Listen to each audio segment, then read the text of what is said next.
तो hello 10 standard के students, कैसे हो यार आप सभी लोग। कैसे चल रही है आपकी इंग्लिश की एग्जाम्स की तैयारी। बहुत ही दमदार तरीके से चल रही होगी उम्मीद करता हूं, क्योंकि आपके लिए लगातार रात दिन एक करके आपके लिए वीडियोस हम बना रहे हैं। ठीक है, तो इसके पहले काफी सारे वीडियोस अपलोड कर चुके हैं न्यू वाले, जिसमें हमने आपको एक बेहतरीन स्ट्रैटेजी दी है। वो तो भाई आपको देखना ही देखना है, 2x की स्पीड लगाओ लेकिन देखो जरूर जाके।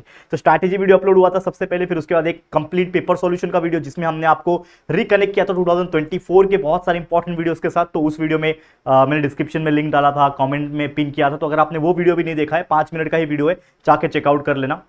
ठीक है, उसके बाद हमने डाला कि डू एज डायरेक्टेड कंप्लीट, जो आपके पूरे इंग्लिश के पेपर में आता है, कंप्लीट डू एज डायरेक्टेड, जो कि लगभग 10 से 12 मार्क्स का वेटेज होता है उसका, तो वो हमने डाल दिया था। इसके अलावा हमने आपको डाला कि पैसेज में से कैसे आंसर ढूंढते हैं, ऐसा बेहतरीन चीज, ऐसा बेहतरीन ट्रिक्स जो हमने उसमें एक्सप्लेन किया है 3-4 पैसेज के साथ। तो जरूर से आपने वीडियो देखा होगा। और ये जो आज का ये जो वीडियो आप देख रहे हो, ये जो वीडियो है, ये है as per the demand poem का वीडियो। अब ये पोयम क्या होता है, जैसे कि आप जानते हैं कि आपके टेक्स्ट बुक में बहुत सारे पोयम्स प्रेजेंट है। ठीक है, तो इन पोयम्स के बेस पे 2 क्वेश्चन पूछे जाते हैं। एक होता है आपका क्वेश्चन नंबर 3A, जिसमें आपको पोयम का एक पैसेज दिया रहता है, यानी कि एक पैराग्राफ दिया रहता है पोयम का। हो सकता है पूरा का पूरा पोयम हो, या हो सकता है कि आपके जो टेक्स्ट बुक में पोयम है उसका कुछ पैराग्राफ ही मेंशन किया होता है। और उस पैसेज, जो पोयम का जो पैसेज होता है, उनमें से आपको कुछ क्वेश्चंस के आंसर करने होते हैं। बहुत सिंपल होता है। अब वो जो क्वेश्चंस होते हैं नॉर्मली आ जाते हैं आपके ऑब्जेक्टिव बेस्ड, जैसे कि हो सकता है आपको एक फ्लो चार्ट दे दिया जाए, उसको कंप्लीट करो। हो सकता है आपको ट्रू एंड फॉल्स आ जाए, हो सकता है मैच द फॉलोइंग आ जाए। तो वो आपके पोयम वाले पैसेज से ही बेस करते हैं। दूसरा, उसमें बहुत सारे ऐसी चीजें पूछी जाती है जो कहीं ना कहीं कनेक्ट करती है कि पोएट क्या बताना चाह रहा है, उसके बारे में होती है। ठीक है, और या तो ऐसे क्वेश्चंस आपको देखने मिल जाएंगे जिसमें आपको राइमिंग स्कीम या फिर फिगर ऑफ स्पीच, इस प्रकार की चीजें पूछते हैं। तो टोटल सिर्फ 3 ही क्वेश्चन करना होता है हमें इस पोयम के अंदर, जो कि आपका 2 मार्क्स का एक, 2 मार्क्स का एक और 1 मार्क्स का एक, कुल मिला के 5 मार्क्स का वेटेज कैरी करता है ये पोयम का पैसेज। ठीक है, लेकिन इसके बाद एक और चीज आता है पोयम के बेस पे, वो होता है एप्रिसिएशन। तो मैं ये प्लान कर रहा हूं कि आप लोग के लिए एप्रिसिएशन का एक सेपरेट वीडियो बनाऊं। तो अगर आप लोग को भी एप्रिसिएशन का वीडियो चाहिए अलग से, तो प्लीज मुझे कमेंट करना। इसी वीडियो के कमेंट सेक्शन में फटाफट से कमेंट कर दो, yes sir we want appreciation also. अगर एप्रिसिएशन का कमेंट बहुत सारा रहेगा तो डेफिनेटली मैं कोशिश करूंगा कि अगला जो वीडियो लाऊं वो आपके लिए एप्रिसिएशन ही लेकर आऊं। ठीक है, तो इतना कर दो फटाफट से, शुरू करेंगे इस वीडियो की। ठीक है, चलिए शुरुआत करते हैं। तो सबसे पहले मैं बात कर लूं आगे एक इंपॉर्टेंट टास्क के बारे में। जैसा कि आप जानते हैं कि हमारा चैनल 2 मिलियन के काफी करीब है, तो प्लीज हमें सपोर्ट कीजिए। और इस इंग्लिश के एग्जाम्स के एंड टू एंड होते होते यार आप लोग जरूर से हमारे चैनल को 2 मिलियन सब्सक्राइबर्स का माइलस्टोन जरूर से दिखा दीजिए, ताकि यार हम मिलके, आप लोग मिलके हम सेलिब्रेट कर सके इस 2 मिलियन के माइलस्टोन को। ठीक है, तो चलिए शुरुआत करते हैं आज के वीडियो की। तो लगभग आज भी अगर आप देखोगे तो चार पांच कुछ पोयम लेकर आया हूं। सारे पोयम्स इंपॉर्टेंट है। हमने मेनली कुछ इंपॉर्टेंट और प्रीवियस ईयर के जो पोयम्स है उसको मेंशन किया है, लेकिन मेन मुद्दा ये है, इस वीडियो को देखने का मुद्दा ये है कि मैं आपको कुछ टेक्निक्स बताऊंगा कि आपको किस तरीके से मेमोराइज करके और रिकॉल करके बहुत सारी चीजों का आंसर आप दे पाओगे। अब क्या है उस चीज का, तो सबसे पहले मैं एक सबसे इंपॉर्टेंट टिप्स देना चाहता हूं कि आपके टेक्स्ट बुक में, इंग्लिश के बुक में जितने भी पोयम है, अगर आपने देखा होगा या फिर कभी आपने इंग्लिश के लेक्चर्स अटेंड किए होंगे, तो कहीं ना कहीं आपको पता होगा कि हर पोयम का मतलब क्या है। तो जरूर से देख लेना, चाहे वो एनिमल का पोयम हो, चाहे वो वर्ड्स और स्टेज पोयम हो, चाहे वो और भी जो भी पोयम्स आपके बुक में हैं, उन पोयम्स को जरूर से एक बार रीड कर लेना। वैसे पोयम को रीड करने से नहीं, बल्कि उसकी समरी को समझने में समझ में आएगा कि भाई ये पोयम बोलना क्या चाहता है। हर पोयम का आपको टाइटल, उसके ऑथर का नाम, पोएट का नाम पता होना चाहिए, वो आपको एप्रिसिएशन में हेल्प होगा। तो चलो वो तो बातें हम एप्रिसिएशन वाले वीडियो में कर लेंगे। अगर आप कमेंट करोगे तो मैं जरूर से बनाऊंगा एप्रिसिएशन का वीडियो अलग से, लेकिन तब तक ये वीडियो को हम समझते हैं। तो आप एक और काम कर सकते हो, हमारे टेलीग्राम को ज्वाइन कर सकते हो, और इसके पहले जो हमने कई सारे वीडियोस अपलोड किए उसको देखते रहो और शेयर करते रहो। चलिए शुरुआत करते हैं। तो ये जो क्वेश्चन आप देख पा रहे हो, ये पूछा गया था लगभग 2024 के आसपास पूछा गया था ये। ठीक है, ये पैसेज, पोयम का पैसेज। तो अगर आप देखोगे कि इस पैसेज के अंदर, इस पोयम के पैराग्राफ के अंदर क्या दिया हुआ है, all the world's a stage, जिसमें बोल रहा है and all the men and women merely players, they have their exits and their entrances and one man in his time plays many part the if act 7 ages. इस प्रकार से poem जो है, लंबा चौड़ा पोयम का पैराग्राफ जो है वो आपको दिया हुआ है। ये पूरा पोयम है। ठीक है, पूरा पोयम आपको दे रखा है ऑल द वर्ल्ड स्टेज का। अब इसके बेस पे कुछ क्वेश्चन हमें पूछा है, उन क्वेश्चंस को हम अटेम्प्ट करेंगे। ठीक है, तो पहला जो क्वेश्चन नंबर 1 जो होता है, A1 जिसको बोलते हैं, उसमें क्वेश्चन है कि complete the chart, complete the table, complete the chart. इस प्रकार का क्वेश्चन है, 2 मार्क्स का क्वेश्चन है, जिसमें टोटल 4 क्वेश्चन है। क्या बोल रहा है, सबसे पहले आपको एक्शंस दिए हुए हैं, उसका स्टेज आपको बताना है। पोयम में से देखोगे आपको पता चल जाएगा, जैसे फुल ऑफ स्ट्रेंज ओथ। अब ये क्या है, तो फुल ऑफ स्ट्रेंज ओथ की बात करें तो यहां पे आपको आना है और यहां पे ये देखना है कि ये कौन से स्टेज में आपको बोल रहा है, ठीक है ना, कौन से स्टेज में आपको बोल रहा है। तो यहां पे अगर आप देखो बहुत सारी चीजें यहां पे आपको पता चल जाएगी कि क्या है, ठीक है। तो इस प्रकार से आपको पता चल जाएगा कि स्ट्रेंज ओथ हो गया, ठीक है, उसका क्या है सोल्जर, फोर्थ स्टेज में, ठीक है। तो यहां पे आप देख सकते हो, ठीक है, ध्यान देना, देखो यहां पे, ठीक है, क्या it is all the world stage, ठीक है। देखो यहां पे at first the infant nurse arm, then the winning school boy, फिर उसके बाद आ गया ये unwilling schools and then lover, sighting the furnace with ballad made this soldier, then a soldier, यहां पे आ गया आपका सोल्जर का पार्ट, ठीक है। Made to his mistress eyebrow then a soldier full of strong oaths and bearded like a, तो oaths यहां पे आ गया, बियर्डेड लाइक ए पार्ट। तो यहां पे अगर आप देखोगे तो ये कौन सा स्टेज है, अगर आप देखोगे तो ये आता है आपका फोर्थ स्टेज, और ये किसके बारे में बात कर रहे हैं, स्ट्रेंज ओथ के बारे में, किसके बारे में बात कर रहे हैं, यहां पे बात कर रहे हैं सोल्जर के बारे में। तो हम लोग यहां पे लिख सकते हैं सोल्जर फोर्थ स्टेज।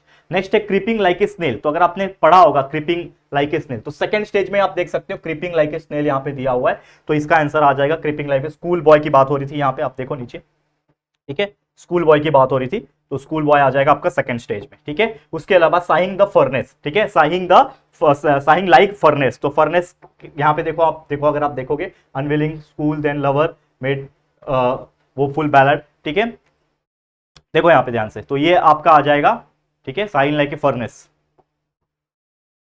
ठीक है। देखो यहां पे चेकआउट करो, चेकआउट करो, मैं भी ढूंढ रहा हूं, देखो यहां पे लिखा हुआ है, आपके सामने ढूंढ रहा हूं, कोई दिक्कत की बात नहीं, आपके सामने ढूंढ के दिखा रहा हूं। और इस वीडियो को आप 1.5 की स्पीड पे लगा लो, बहुत सारा समय बचेगा, मैं हर वीडियो में बोलता हूं बच्चा, हमारे हर रिकॉर्डेड वीडियोस को आप देख सकते हो 1.5 की स्पीड में, ये खासियत है हमारी, ठीक है।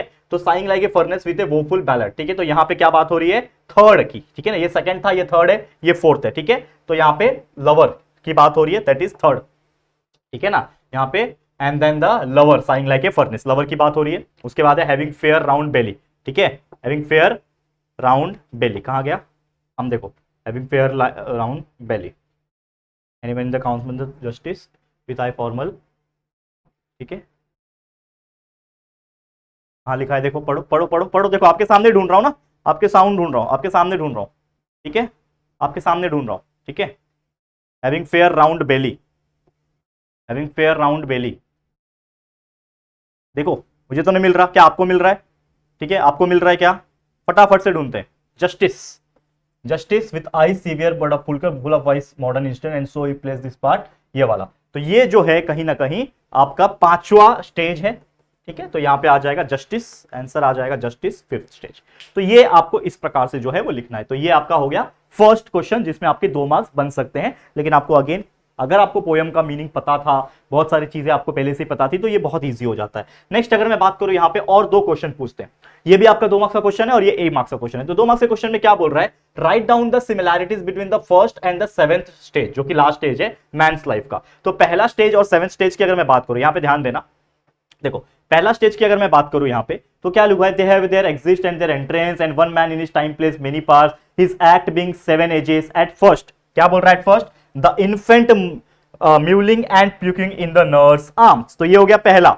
और आखिरी जो स्टेज है, कहां गया भाई, आखिरी जो स्टेज है अगर आप देखोगे यहां पे कि for his shrunk shank and his big manly voice turning again toward the childish treble pipes and whistle in the sound last scene of all that's in this strange event history, ठीक है। तो childish यहां पे चीजें बता रही है, तो यहां पे हम आंसर कैसे लिखेंगे, ध्यान देना, क्या बोल रहा हूं मैं कि दोनों के बीच में सिमिलैरिटी ये है कि डिपेंडेंसी ऑन अदर, ठीक है, यहां पे क्या हो रहा है, डिपेंडेंसी हो रही है कि जब बच्चा एकदम छोटा था तो भी वो किसी के ऊपर डिपेंड होता है, और जब वो एकदम लास्ट स्टेज में पहुंच जाता है तो भी वो किसी के ऊपर डिपेंड हो जाता है, बूढ़ा हो जाता है। तो वही चीज यहां पे बताया, और क्या पता चलता है इससे, lack of physical strength, simplicity of living, ये सब चीज बताता है। और दोनों ही स्टेज में इंडिविजुअल जो होता है वो होता है स्टेट ऑफ हेल्पलेसनेस, यानी कि कहीं ना कहीं वो किसी से मदद की उम्मीद रखता है। ऑब्वियसली छोटा बच्चा भी खुद से कुछ नहीं कर सकता, एक बूढ़ा आदमी भी खुद से कुछ नहीं कर सकता, उसको किसी की हेल्प की जरूरत पड़ती है। तो वो चीज हमने यहाँ पे दोनों सिमिलैरिटीज बता दिया है कि मैंस का यहाँ पे जो फर्स्ट लाइफ का जो फर्स्ट स्टेज होता है और 7th यानी लास्ट स्टेज जो होता है उसमें क्या सिमिलैरिटीज थी।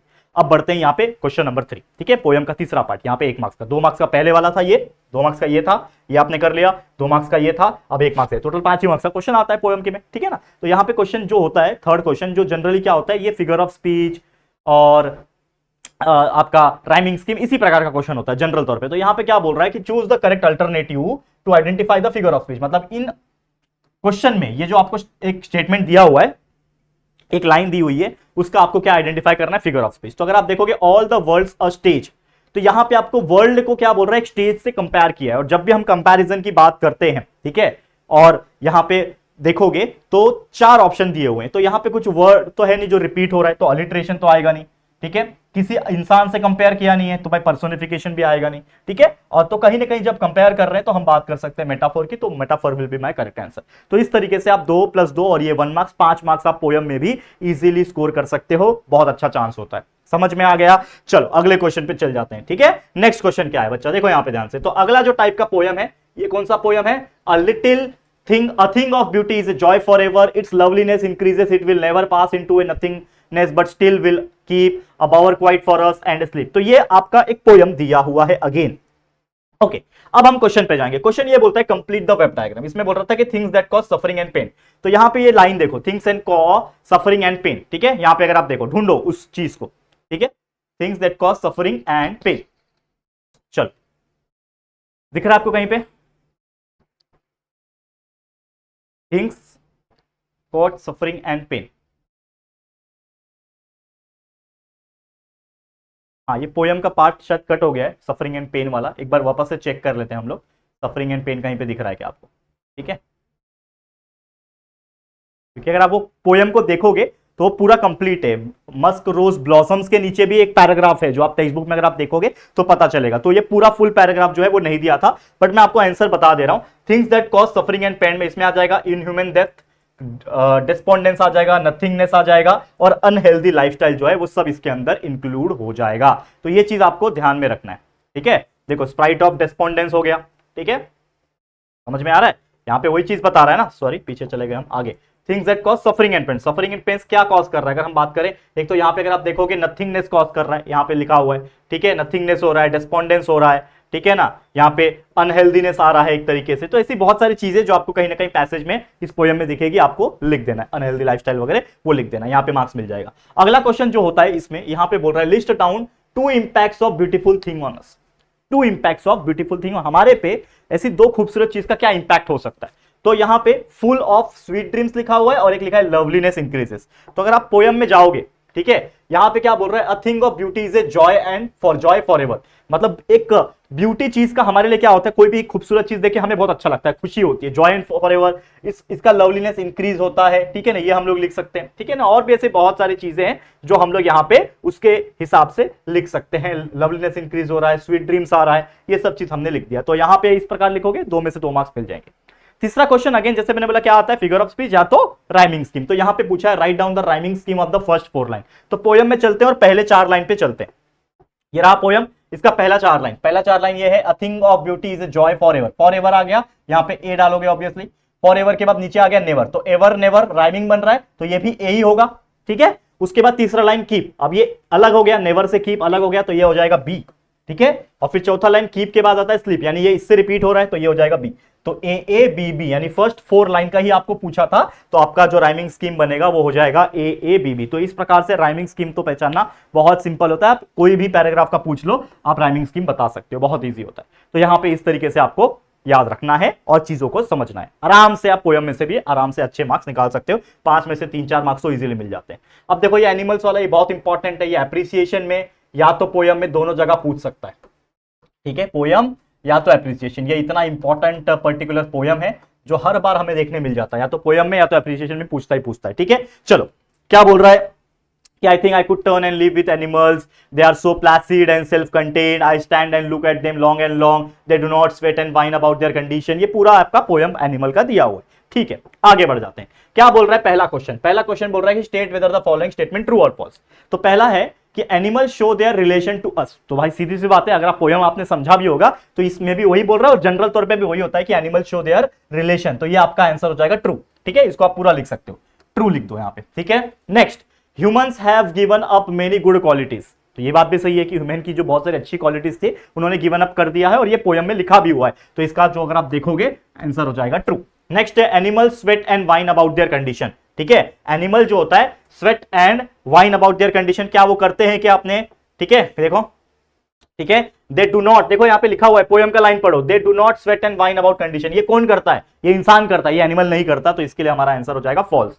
इसका आंसर क्या हो जाएगा, फॉल्स हो जाएगा। सारे सवाल के जवाब आपको पोयम के अंदर ही मिल जाएंगे। और अगर किसी ने पोयम अच्छे से समझा होगा, जब पोयम आप पढ़ते हो, टेक्स्ट बुक पढ़ते हो, आपने समरी समझा होगा, उसका मीनिंग समझा होगा, तब तो यार ये इतना इजी लगेगा आपको कि आप सोच भी नहीं सकते। नेक्स्ट है animals are placid and self contained. तो ये बिल्कुल सच बात है। अगर आप देखोगे एनिमल्स जो होते हैं ये क्या होते हैं, animals are placid and self contained. Very good, तो ये हो जाएगा ट्रू। तो इस तरीके से आपको 2 मार्क्स यहां पे मिल गया। चार ट्रू और फॉल्स बता दिया, 2 मार्क्स मिल गया। अगला क्वेश्चन यहां पे बोल रहा है कि answer the following which helps of the given extract. मतलब जो आपको एक्सट्रैक्ट दिया हुआ है, जो पोयम का एक्सट्रैक्ट, जो पोयम का पैसेज दिया हुआ है, उसमें से इस क्वेश्चन को पढ़ के जवाब दो कि क्या बोल रहा है। What craze do animals never display, why.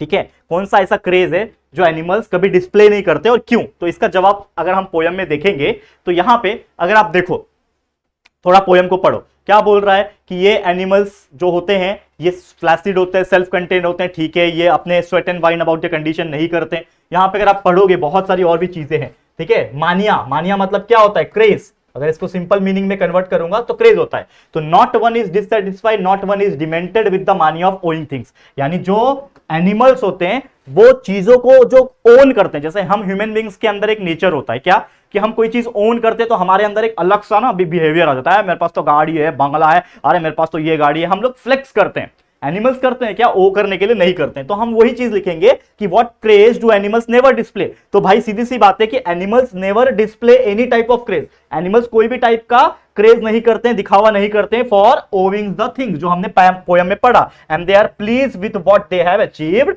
जो उन्होंने अचीव किया है उसी से वो प्लीज होते हैं। और वो सेल्फ सफिशिएंट क्रिएचर होते हैं। They are very self sufficient creature, अपने में वो खुश रहते हैं। अगर आप देखोगे तो वो अपना काम करते हैं। तो ये हो गया दूसरा क्वेश्चन। और तीसरा क्वेश्चन इसी पैसेज का जो कि है, आप देख सकते हो, pick out one example of rhetorical question from the extract. यानी आपको पैसेज जो दिया हुआ है पोयम वाला, उसमें से एक रेटोरिकल क्वेश्चन यानी क्वेश्चन मार्क जिसमें लगाओ, आपको एक सवाल जो पूछ रहा हो वो यहां पे आपको लाइन देखनी है। ठीक है, चलो यहां पे देखो। ठीक है, देखो यहां पे, अब यहां पे पढ़ते पढ़ते एक लाइन यहां पे मैं आखिरी में पहुंच रहा हूं इस पोयम के एक्सट्रैक्ट में जो दिया हुआ है। क्या बोल रहा है कि did I pass that way huge times ago and negligently drop them, question mark. यहां पे क्वेश्चन मार्क है, मतलब कहीं ना कहीं ये आपको एक सवाल पूछा हुआ है। तो इसको मैं एज ए रेटोरिकल क्वेश्चन लिख सकता हूं ना। तो यहां पे वही काम करना है आपको। यहां पे उसी चीज को हमने दोबारा लिख दिया और ये बन जाएगा आपका आंसर। खत्म, मिल गया आपको 1 मार्क्स। तो कुल मिला के 5 मार्क्स। इस तरीके से आप आराम से बच्चा स्कोर कर सकते हो। ठीक है, आगे बढ़े, चलो नेक्स्ट क्वेश्चन पे चलते हैं। अगला क्वेश्चन, अगला पैसेज माफ करना। तो ये पैसेज देखो, ये भी बहुत इंपॉर्टेंट है। क्या बोल रहा है, he took the paper and I watched and saw him peep within a first line he read, his face was all upon his grim, he read the next, the green grew aboard। ये पूरा आपको poem यहाँ पे दिया हुआ है। ठीक है, अब यहां पे इसके ऊपर सवाल पूछा जाएगा। क्या पूछा जाएगा, state whether the following true और फॉल्स। तो 2 बार ट्रू और फॉल्स रिपीट हो गया, मतलब कहीं ना कहीं क्वेश्चन नंबर 1 में ट्रू और फॉल्स पूछने के चांसेस अच्छे खासे होते हैं। लेकिन इसका मतलब ये नहीं कि ट्रू और फॉल्स ही आएगा, मैच द पेयर भी आ सकता है, complete the chart, complete the web भी आ सकता है। कोई दिक्कत की बात नहीं, हम कर लेंगे। तो यहां पे क्या बोल रहा है, he read the second green grieve border. ठीक है, he read the second green grieve border. अब यहां पे आ जाओ, पढ़ो क्या बोल रहा है, he read the next the green grieve broad. ठीक है, तो यहां पे ये सेंटेंस है, इसका मतलब जो हमें चीज पूछा हुआ है वो ट्रू है, तो इसका वैल्यू आ जाएगा। वैल्यू मतलब इसका जो आंसर आ जाएगा वो ट्रू आ जाएगा। Next, after the poet read the third line he heard a chuckling noise. ठीक है, थर्ड लाइन पढ़ा, he heard a chuckling noise, he read the third a chuckling noise I know begin to hear. ठीक है, अब यहां पे क्या बोल रहा है, he read the third a chuckling noise I know begin to hear. तो यहां पे the fourth he begin to roar. तो यहां पे जो क्वेश्चन हमें पूछा है कि फर्स्ट लाइन पे उसने फेस रीड किया। ठीक है, ठीक है, ये हो गया। He read the next, second line grieve broad हुआ, यहां पे ग्रीन ग्रीन ब्रॉड हुआ and short from one ear to ear. He read the third a chuckling noise I now begin to hear. तो उसको क्या सुनाई दिया, एक चकलिंग नॉइस सुनाई दिया। तो after the poet read the third line he heard a chuckling noise. ये बिल्कुल सही आंसर है, ये फॉल्स गलती से हो गया होगा, इसको आप सही कर सकते हो, ये हो जाएगा ट्रू। ठीक है, next, the fifth he brokes into a roar. The fifth he brokes into a roar. चलो fifth, the fourth he begin to roar, fifth he is ways split. तो यहां पे फोर्थ का रोर आना चाहिए, तो यहां पे इसने क्या बोल रहा है, फिफ्थ का लिखा है, मतलब ये बराबर है, ये फॉल्स आ जाएगा। ठीक है, simple. Next, the poet handed the paper to his servant. ठीक है, the poet handed the paper to his servant. चलो, handed the paper to his servant. चलो देखो क्या किया उसने, he took the paper and I watched and saw him peep within, at first he read। ठीक है, करेक्ट है। बराबर ना, उसने हैंड किया है पेपर को, तो ये आपका ट्रू हो जाएगा। ठीक है, समझ में आ रहा है? he handed the paper to his servant, he took the paper, ठीक है, and I was answer him clean at first he read his face upon and short he read the third, बराबर बराबर बराबर। इसको आप रीड करोगे तो आपको थोड़ा आइडिया लग जाएगा। क्लियर? ओके ओके, ये हो गया आपका पहला ट्रू और फॉल्स खत्म, 2 मार्क्स का content. Next, which line suggest that the servant was totally out of control? कौन सा ऐसा लाइन है जिससे आपको पता चलेगा कि सर्वेंट आउट ऑफ कंट्रोल हो गया भाई? तो यहां पे देखो कौन सा ऐसा लाइन है। तो अगर आप देखो यहां पे पांचवा, his Westman split, the sixth, he burst 5 buttons and trembled in A fit. यानी ये एक ऐसा चीज है जो एग्रेशन दिखा रहा है, तो गुस्सा दिखा रहा है कहीं ना कहीं। तो पांचवा जो छठवां जो लाइन है ये हमें क्या बताता है कि द लाइन द सिक्स्थ जो है ही बर्स्ट 5 buttons, ये बता रहा है कि जो सर्वेंट है वो टोटली क्या हो गया है, आउट ऑफ कंट्रोल हो गया है। तो इस तरीके से हमने ये चीज समझ लिया। नेक्स्ट, उसी का पार्ट A2 का ही second question, what did the poet decide after looking at the miserable condition of his servant? तो जब पोएट ने अपने सर्वेंट का मिजरेबल कंडीशन देखा तब उसने क्या डिसाइड किया? ठीक है, तो यहां पे अगर आप देखोगे, ठीक है, यहां पे अगर आप देखोगे क्या बोल रहा है कि decided and watch the rich man and since I never dare to write as funny as I can, मतलब वो कभी उसके फनी नहीं रहेगा।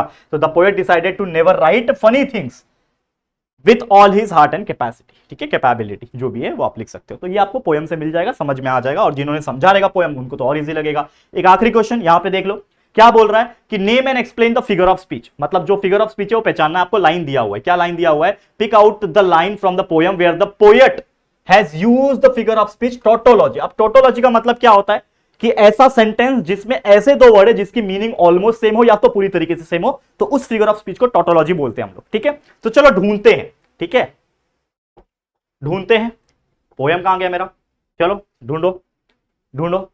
ठीक है, अब देखो ये जो लाइन है सेकंड वाला, and saw him peep within, तो ये जो सॉ लिखा हुआ है, ये जो पीप लिखा हुआ है, इन दोनों का मतलब होता है देखना। कहीं ना कहीं अगर आप देखोगे तो झांकना बोलते हैं ना हम लोग, तो वो चीज का मतलब कहीं ना कहीं सिमिलर है। तो हम बोल सकते हैं कि भाई जो क्वेश्चन हमें पूछा है कि कौन सी ऐसी लाइन है जो टोटोलॉजी बता रही है, तो टोटोलॉजी बताने वाली जो सेंटेंस पोयम में दी हुई है वो है and saw him peep within, जिसमें सॉ और पीप का ऑलमोस्ट सेम मीनिंग है। तो ये हो जाएगा आपका आंसर। तो इस तरीके से पोयम के आंसर्स को बनाने हैं, बहुत ईजी तरीके से मैंने समझा दिया, और आप देख सकते हो लगभग 20-22 मिनट के अंदर अंदर हमने आपको पोयम में से कैसे आंसर ढूंढ करके लिख सकते हो आराम से, बहुत ही इफेक्टिवली ये मैंने तरीका बता दिया है। बस आप लोग को क्या करना है, अपने एंड से जितने भी पोयम्स होते हैं उसको जरूर से एक बार मीनिंग समझ के लेना कि वो पोयम में लिखा क्या है, किसके बारे में है, पोएट कौन है, किस बारे में लिखा हुआ है, टाइटल क्या है, उसका सेंट्रल आइडिया क्या है। ये सब चीज आपको पोयम में भी हेल्प करेगा और कहीं ना कहीं एप्रिसिएशन में भी हेल्प करेगा। तो अगर आप फटाफट से कमेंट कर दो कि yes sir we want appreciation video also, तो अगला जो वीडियो लाऊंगा वो एप्रिसिएशन के ऊपर ही लेकर आऊंगा। फटाफट से कमेंट होना चाहिए। ठीक है, तो चलो आज के लिए इतना ही। इसी के साथ इस वीडियो को मैं एंड करता हूं। ये वीडियो आपको कैसा लगा है दोस्तों जरूर से कमेंट करके बताना। वीडियो पसंद आया होगा तो प्लीज वीडियो को लाइक कर देना है, शेयर करना अपने दोस्तों के साथ, और अगर पहली बार आए चैनल पे, अभी तक चैनल को सब्सक्राइब नहीं किया है तो फटाफट से हमारे चैनल को सब्सक्राइब करके बेल आइकन को प्रेस कर देना। ठीक है दोस्तों, चलो फिर जल्दी मिलेंगे एक और नई वीडियो में, तब तक के लिए thank you and good bye.